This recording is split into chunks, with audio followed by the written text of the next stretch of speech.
पुणे शहरात online gaming आणि सट्टा लावून कोट्यावधी रुपयांची फसवणूक करणाऱ्या एका मोठ्या हायटेक रॅकेटचा पोलिसांनी पर्दाफाश केला. हडपसर, फुरसुंगी आणि भेकराईनगर परिसरात पोलिसांनी एकाच वेळी छापे टाकून हे बनावट कॉल सेंटर उद्ध्वस्त केलं. या रॅकेटचे थेट दुबई कनेक्शन समोर आलं असून पोलीस आता मुख्य सूत्रधाराचा शोध घेत आहेत. मुंढवा पोलीस आणि सायबर विभागाच्या संयुक्त पथकाने ही मोठी कारवाई केली. या बनावट कॉल सेंटरच्या माध्यमातून दररोज 300 ते 400 नागरिकांना जाळ्यात ओढून त्यांची लाखो रुपयांची आर्थिक फसवणूक केली जात होती. हडपसर भागातील एका इमारतीमध्ये हे बेकायदेशीर कॉल सेंटर सुरू होते. या ठिकाणी काम करणारे कर्मचारी सर्वसामान्य नागरिकांना फोन करून ऑनलाईन गेम खेळून घरबसल्या लाखो रुपये कमवता येतील असे आमिष दाखवायचे. विश्वास संपादन करण्यासाठी सुरुवातीला लोकांना गेम खेळून जिंकलेले काही पैसे दिले जायचे. मात्र एकदा का संबंधित व्यक्ती मोठी रक्कम लावून गेम हरली, कॉल सेंटरमधून पुन्हा फोन करून पैसे जिंकण्याची आणखीन एक सुवर्ण संधी आहे असं भासवलं जायचं. एकदा का ती व्यक्ती जाळ्यात अडकली की त्याला विविध बँक खात्यांवर पैसे ट्रान्सफर करायला भाग पाडून त्याची संपूर्ण फसवणूक केली जात असे. अटक करण्यात आलेल्या मुख्य आरोपीने त्याच्याकडे काम करणाऱ्या निष्पाप कर्मचाऱ्यांची शासकीय ओळखपत्रे गोळा केली होती. त्यांचा गैरवापर करून त्यांच्याच नावे शेकडो सिम कार्ड्स आणि बनावट बँक खाती उघडण्यात आली होती, जेणेकरून पोलिसांना संशय येऊ नये.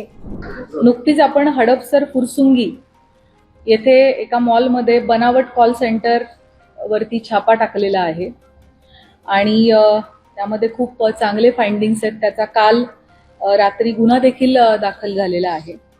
सो या अनुषंगाने आपल्याला एकूण 3 ठिकाणी 120 लोकांकरवी असा गैरप्रकार सुरू होता आणि एक कॉल सेंटर चालवलं जात होतं आणि या कॉल सेंटरच्या माध्यमातून म्हणजे बनावट ऑनलाईन गेमिंग वेबसाईट बनवण्यात आलेल्या होत्या. या कॉल सेंटरवरून वेगवेगळ्या नागरिकांना फोन जात होते आणि त्या फोन कॉल्सवरती त्यांना पैसे जिंकण्याचा आमिष दाखवून त्या लोकांकडून पैसे उकळले जात होते.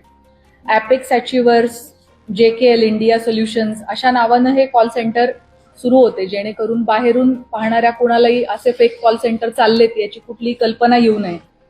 आणि काही मायनर मुलं आणि साधारणतः 20 ते 25 वयोगटातल्या मुलांच्या माध्यमातून हे सगळं कॉल सेंटर चालवण्यात आलेलं होतं.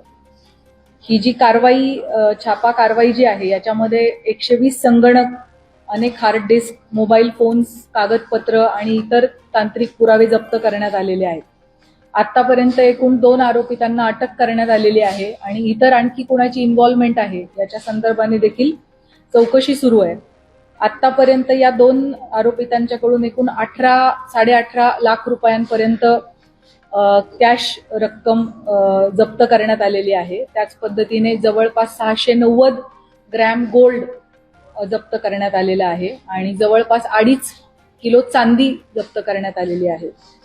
सो याच्या बाबतीमध्ये मुंडवा सिनियर PI स्मिता वासनिक यांच्याकडे ही माहिती प्राप्त होती की असं काहीतरी गैरप्रकार या भागामध्ये सुरू आहे आणि जवळपास 15 दिवस त्याच्या इंटेलिजन्सवरती त्यांनी काम केलेलं आहे. ही माहिती व्हेरीफाय केलेली आहे आणि ही माहिती पूर्णपणे खात्री पटल्यानंतर की हो या ठिकाणी अशा पद्धतीचं कॉल सेंटर चालतंय, इतक्या मोठ्या प्रमाणात प्रत्येक दिवशी तिथे हे जे 120 जण तिथून कॉल सेंटरमध्ये काम करत होते, यातली प्रत्येक व्यक्ती प्रत्येक दिवशी 200 ते 250 लोकांसोबत संपर्कात होती आणि त्यांना या ऑनलाईन गेमिंगच्या जाळ्यात ओढण्याचा प्रयत्न करत होती आणि त्यांना हे आमिष दाखवून त्यांच्याकडून मोठ्या प्रमाणामध्ये पैसा हा लाटला जात होता. आणि जी मुलं कॉल करता आहेत त्यांना अगदी नीड टू नो बेसिसवरती माहिती, हे जे खरे चालक आहेत ते फक्त त्यांना ठराविकच माहिती या मुलांना पुरवत होते. त्यामुळे साक्षीदार म्हणून या सगळ्या मुलांचे स्टेटमेंट्स घेण्याचं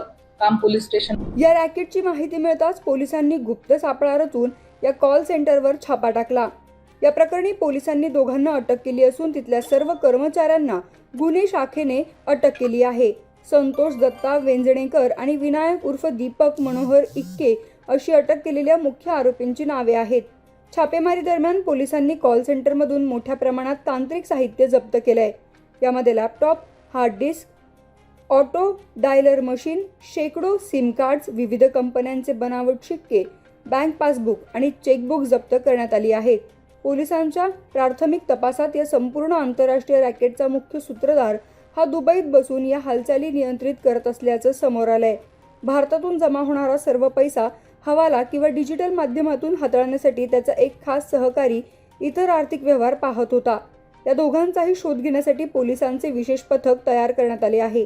या संपूर्ण प्रकरणाचा पुढील तपास मुंडवा पोलीस करत असून नागरिकांनी अशा कोणत्याही ऑनलाईन गेमिंग आणि पैशांचे आमिष दाखवणाऱ्या फोन कॉल्सला बळी पडू नये असे आवाहन पुणे पोलिसांच्या सायबर विभागाने केले आहे.